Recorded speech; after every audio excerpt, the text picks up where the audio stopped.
my name is Julia Hassan, and I am working as the environmental consultant for the film How to Blow Up Your Porsche with the Nicolini Motion Pictures.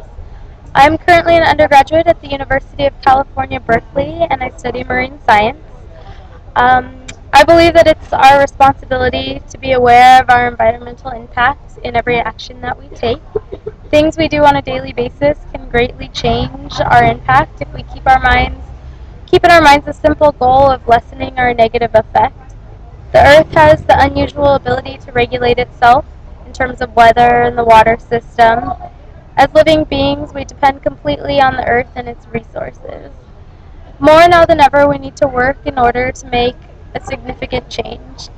Although it seems as though one person does not largely change the level of pollution, we must remember that we are more than one person, and our efforts add together.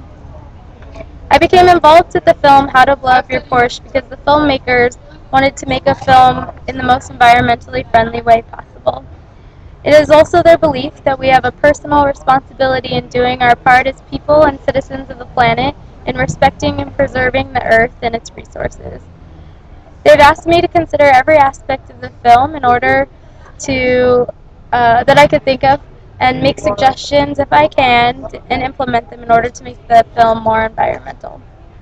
We have adopted a few mottos which act as guidelines throughout the film: reduce, reuse, recycle, and eat locally, eat fresh. In following these simple guidelines, we can really reduce our carbon footprint. Each person's carbon footprint is the total amount of emissions caused directly or indirectly by that person.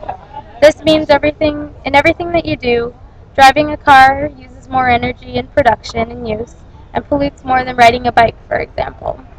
It also includes all the energy used or emissions into the air that goes into production and packaging.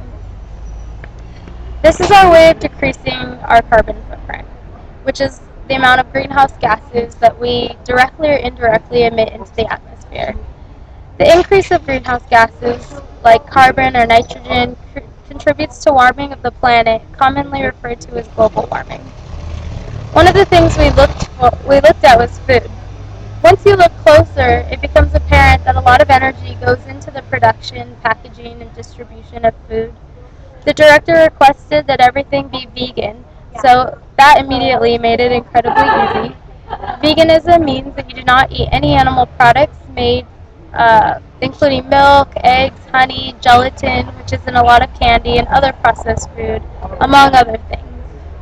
So much energy goes into animal products. In order to raise animals to eat, you first must feed the animals themselves. So you are growing food for your food, twice the energy. Then consider all the energy it takes to slay and prepare the animal for consumption. But good thing we did not have to choose between different meat companies. Instead, we focused on eating organically, more locally grown and in-season products. To eat organically is much healthier for us because there are no pesticides being used that will go into our bodies. It is more environmentally friendly because the pesticides do not leak into the ground and contaminate the soil, thus getting into other systems, the water, animals, etc. Other standards require that they have no growth hormones and are not genetically modified. By eating local and in-season foods, you really cut the amount of energy used and pollution emitted. The time it takes to get the food from the ground to your table is much shorter, so you can eat things in a more fresh, more ripe, and overall healthier. This also reduces the amount of packaging, which will reduce our waste and trash. A lot of packaging is one-time use only, using plastics or other non-biodegradable products. When these things and other pollutants get into the environment, soil, and the water, it becomes contaminated and a danger to all life that depends on these sources. Another related aspect of the film is the use of cutlery and dishes. We aim to use all reusable knives, forks, spoons, plates, bowls, water bottles, and napkins. We have bought for the cast and crew metal water bottles that will greatly reduce the waste and use of plastic, and also encourage people to drink more water. Staying hydrated is one of the most important aspects in staying healthy. That's what I have so far.